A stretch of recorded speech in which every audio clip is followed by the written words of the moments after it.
Coming up in today's Leeds news, Isaac Schmidt on Leeds spell, January business expected, Dallas takes ambassadorial role, Gnonto believes the squad is stronger, and this week's Loan Watch preview. Hey folks, welcome back to the Leeds View for your news on Friday morning, the 12th of September. Bit of stuff to get stuck into. We do have a match preview. You can see it over there that I did a solo run on last night. It's just basically what we used to do with the warm-up, as well as some of the information from Farke's press conference. So tactics, statistics, data, and a couple of bits and pieces to keep an eye out for over the weekend if you like to throw a little bit of money down on your football. So you can check that out as well. About 20 minutes long. It's just myself on my own going through all of those details. That will be a regular now moving forward when it comes to match day previews. But we've got a bit of news to get stuck into today, and we'll start off though with one of Leeds' loan players who's been speaking to the media. And Leeds on loan fullback Isaac Schmidt has been speaking with the media in Germany after his loan move to Werder Bremen, and described the last year of his playing career as difficult. Leeds brought Schmidt in from St. Gallen last summer for 2.5 million, and despite never really looking below the level when he made his cameo appearances for Leeds last season, he didn't manage to play more than 75 minutes, and there was probably some reasons for that. This summer we got a chance to see Isaac Schmidt playing in his more natural right back role, and we started to probably see some of the reasons why Daniel Farke hadn't trusted him with starting positions last season.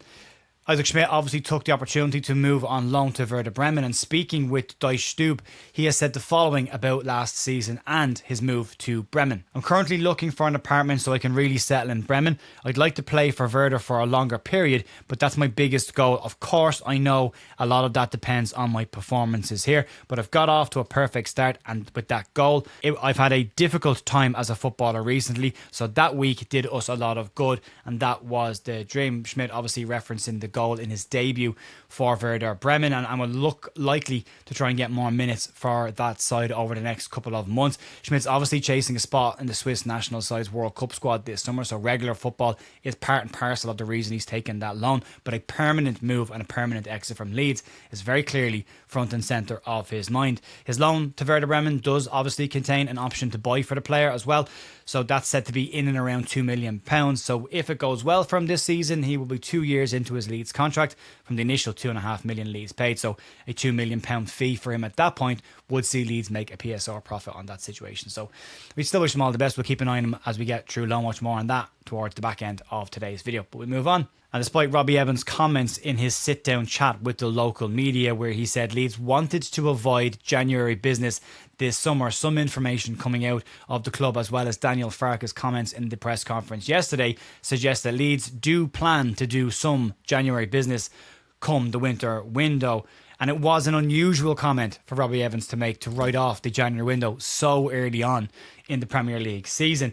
The 49ers, however, do have form when it comes to January. Their very first winter transfer window, saw only Connor Roberts come in on deadline day on a 6-month loan. Last January, they decided to do no business at all, that we all felt was a bit of a gamble. According to BBC's Adam Pope, who spoke to us on the podcast this week, he says that Leeds didn't see that January window as a gamble and were very happy with the decision that they made in that window. However, Pope also believes that Leeds will dip into the January transfer market this season to fill in the gaps left from the summer window, and Leeds' position in the league table will dictate an awful lot of those decisions.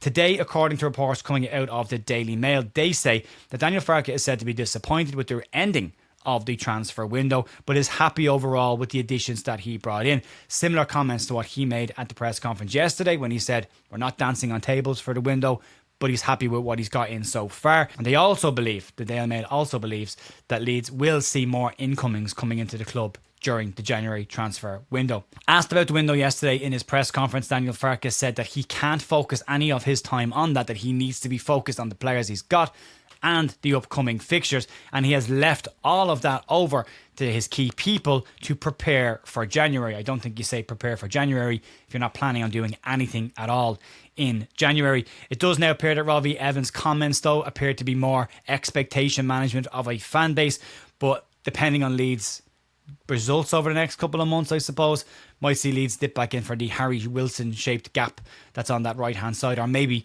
somebody else as well. But again, as we said the other day, if anyone is to come in that window, players will have to leave. Elamelier has been registered as part of the Leeds United squad, which means the squad is now at its capacity of 25 players.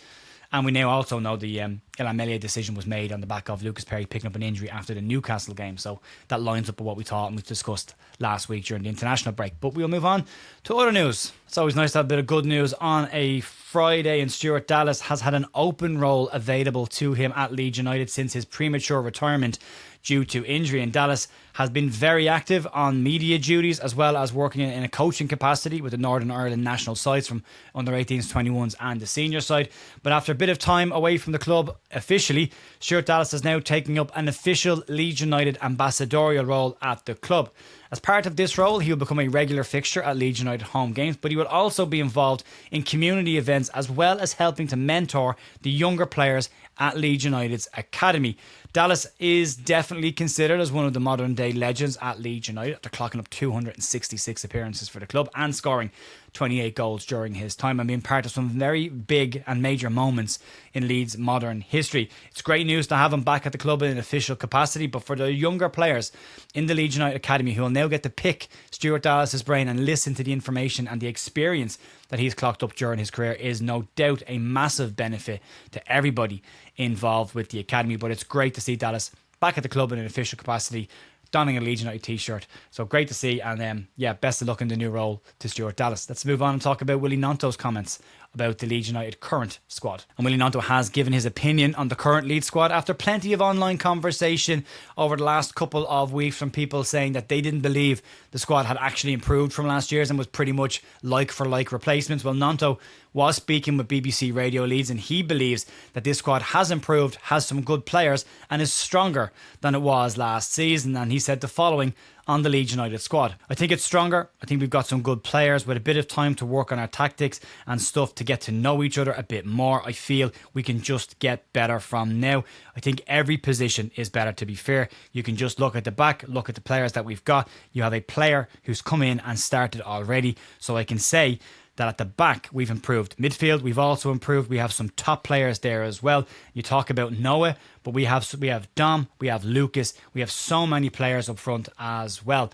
Gnonto went on to praise the arrival of Noah Okafor, big focus on himself by saying that he's focused on himself and his own abilities and trying to get the best out of himself this season. But he did say that Noah Okafor is a very good player and that he will help Leeds United out this season. We're hoping to see a return to the Premier League performances that we saw from Willie Gnonto during Leeds' last stint in the Premier League. Whether that's on the left or on the right or what position he takes up for the Leeds United squad remains to be seen. But I think a lot of us would like to see more of the Jayden Bogle, Willie Gnonto combo that we saw against Sheffield Wednesday in the upcoming matches. And Daniel Farke did speak this week about Gnonto and did talk about trying to be a little bit more creative with him as well and where he can deploy Willie Gnonto to his absolute best, because if Noah Okafor is coming in to start for Leeds United, then that means Willie Gnonto will need to find a different position. And it'll be interesting to see what Daniel Farke decides to do come this weekend against Fulham. Does he pop him out on the right hand side and give Daniel James a bit of a rest, or does he stick with Daniel James? But we've given all of our opinions in the matchday preview. You can check that out again, as I say, if you'd like to. But let's move on and talk about the loan players coming up this weekend. And now the season is properly back underway for a few weeks at least before the next international break. But the window's closed, so now we can focus on all the loan players that have gone out. And Leeds currently have 6 players out on loan, and we will be tracking their performances and how they get on over the course of this season in the weekly segment of Loan Watch as part of the midweek news. But we decided we'd also pop it in on a Friday as well and give you a bit of an insight into who they're playing this weekend and what games you should be watching out for the ones that you want to see and maybe the ones you don't want to see. But we'll cover them all off in the next minute or so. Anyway, we'll start off with Mateo Joseph, and his Mallorca side will travel to play Espanyol away from home on Monday the 15th of September. Joe Gelhardt at Hull City is away to Swansea on Saturday the 13th, and Charlie Crew with Doncaster Rovers, he's also away to Wigan on Saturday as well. Max Fober and Isaac Schmidt at Werder Bremen will travel to Borussia Mönchengladbach, Max Fober's old side, on Saturday to play them, and Largi Ramazani will be with the Valencia squad as they travel to play Barcelona this weekend. So every single one of the loan players this weekend will be away from home, but it's interesting to see how they all get on. Schmidt's already got a goal under his belt, has started well. Joe Gelhardt's loan at Hull has started very, very strongly as well. And Largi Ramazani got an assist on his debut off the bench for Valencia after the international break. Now, Be interesting to see how much more minutes these players will get for their sides. Charlie Crew got his first cap for Wales this week as well, so at the senior level. So that's great to see that. So he's coming into a League 1 campaign with Doncaster after a successful League 2 campaign. And it'll be good to see how he gets on. But yeah, lots of interesting ones to keep an eye on. And obviously the ones that we probably don't want to know about that much, it's still interesting to keep an eye on them, because obviously we'll be looking to sell some of these players come the end of the season. And the better they do, the better it is for Leeds United from a financial perspective. So we'll see how they all get on.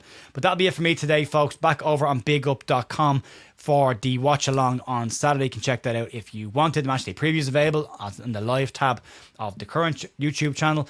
And outside of that, enjoy the rest of your day. Enjoy your weekend. Fingers crossed we get 3 points. I'll talk to you soon. See you later. Bye.